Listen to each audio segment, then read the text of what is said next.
As it stands now, city council members are elected through an at-large system, meaning the voting takes place citywide. But the white-to-black ratio across Jacksonville is about 4-1. Some say that makes it almost impossible for a black person to be elected. The ward system would divide the city into several districts. It may benefit the minority community in as much as it's a fair system, but there are benefits to the whole city of Jacksonville as well, because it is a more effective Republican representative type of government that we're talking about. Mr. Jerome Willingham ran an unsuccessful bid for an at-large county commissioner seat. He says a law firm has been hired to represent minority interests, and he and other supporters are hoping the matter can be settled out of court. Leaders say a ward system is what is needed to keep the Justice Department from intervening.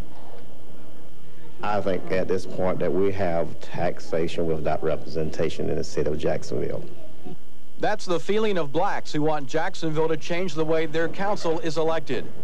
At a public meeting last night, all of those there favored a ward system over simply increasing the number of members as had been suggested by the council. Blacks feel the current at-large system won't help in getting the first black on council elected because most people vote along racial lines. We're talking about a system that has been put in place to disenfranchise minority voters, and we just like to correct that. The added benefit is that it is fair for everybody concerned, and we hope that we won't receive opposition simply because it happens to benefit black people also. The Jacksonville Voting Rights Task Force, as they're called, already claims to have mapped out a 4-ward system, with one ward 58% black. Jacksonville wants to see if that's possible, so they're hiring a specialist to look at it. Through the help of this demographer that the attorney wishes to use, we feel like we can answer those questions, and so when we do finally come up with a plan, that we'll have all that data available and not be guessing at what will or won't work. Jacksonville now appears to be in a race. Come up with an acceptable plan and get Justice Department approval before the blacks bring suit against them. And the blacks say they only want corrective action taken for something that needed to be fixed years ago. Of hiring a professional to see if the city can be carved up to make it more fair for blacks to get on city council. The city would rather do this than end up with a court fight. A black has never been elected to the city council. Many feel their 18% population has been diluted with the current at-large system. Right now, all 4 council members and the mayor live on one side of Jacksonville. I don't think that we would want all our congressmen to come from the western part of North Carolina. Neither do we want all our city council to come from the west side of 17. The Jacksonville Voting Rights Task Force has already hired a Washington, D.C. law firm. Meeting Tuesday night, all agree that council elected by wards is the best way to go. Also working on it, Jacksonville now appears to be in a race. Come up with an acceptable plan and get Justice Department approval before the blacks bring suit against them. The election system discriminates against minorities. The group would like to see city council members elected on a ward system rather than at large. Black citizens. This conclusion is supported by extensive statistical data, including, but not limited to, the fact that no black has ever been elected to the city council here in Jacksonville. Members of the task force say changing to wards or districts would not only be fair to minorities, but it would ensure equal representation throughout the city. A public hearing will be held tonight to give residents... That is in, they don't want to relinquish that. That's just human nature. Are we saying that we must have a system that is fair to all the peoples of Jacksonville? Jacksonville has been studying ways to make their election system more fair to blacks for over a year. And in fact, tonight we'll hear public comment on several proposals. But members of the task force feel council is leaning toward a split ward at-large system, while they favor strictly a 4-member ward system. At this point, I am convinced that this is the best and final solution to the problem that we face here.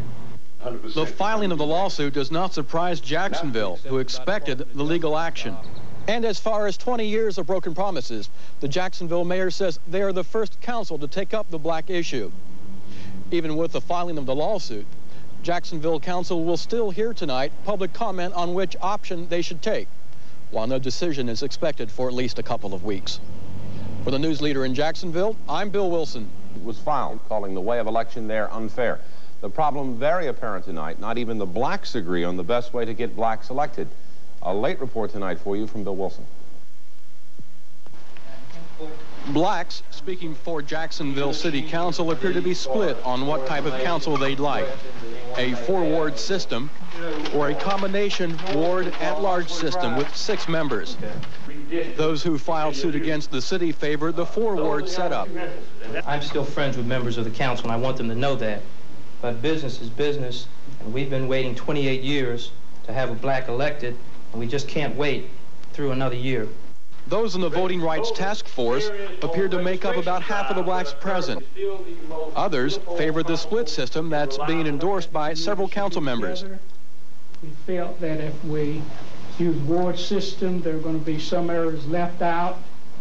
Looking at the 4-2-1 system, we see that I'm included in that system that would have a representative. Blacks were not the only ones who spoke at the public hearing. And I'm really upset and disturbed by the whole thing as far as what came out today on this suit. And I'm really interested in why the suit was brought when it was really publicly stated that what we were trying to accomplish was to give you what you wanted. And filing of that lawsuit just hours before the hearing. The plan was passed earlier today, even though the possibility of a federal lawsuit is still very real. The latest tonight from our Bill Wilson. The 4 councilmen who are now elected by the whole city have decided to scrap that plan, instead carve the city into 4 districts and elect 2 more council members at large. The vote, even though 2 weeks ago a group of blacks filed a federal lawsuit endorsing a plan for just 4 wards. A group of blacks calling themselves the Voting Rights Task Force says a 4-ward system would give minorities 1/5 representation instead of 1/7. Not surprised by council's vote, they will continue with their lawsuit. We feel that a deaf ear has been turned to the black community. All along, we were trying to get the message out there that the black community felt very strongly about putting in place a system that was going to be the final solution to this problem. Even without the lawsuit, a change in Jacksonville's election system would have to be pre-cleared by the U.S. Justice Department. And now that there is litigation, some are wondering whether the whole thing can be worked out. The current method of elections, which is 5 seats elected at large, should be changed. They decided to go with the 4 ward-type seats and 2 at-large seats. A couple of weeks ago, blacks filed suit. They wanted 4 ward-type seats only. Now, the at-large method had to be changed because minorities complained there was no way their representatives could get elected. The process changed to a ward system.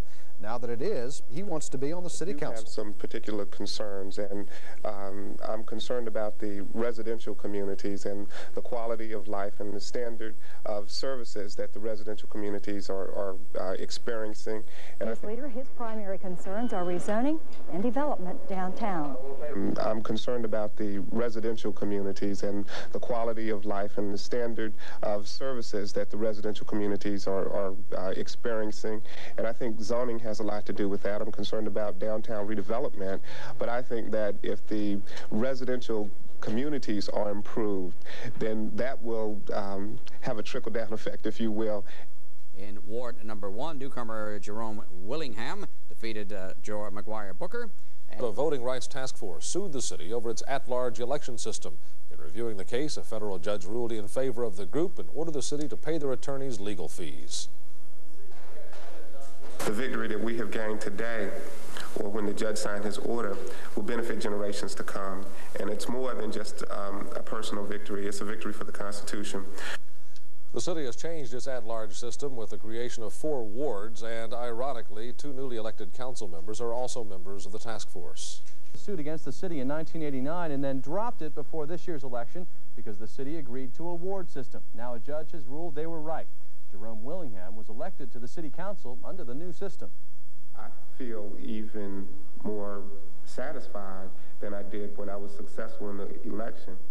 And that is because the victory that we have gained today or when the judge signed his order will benefit generations to come.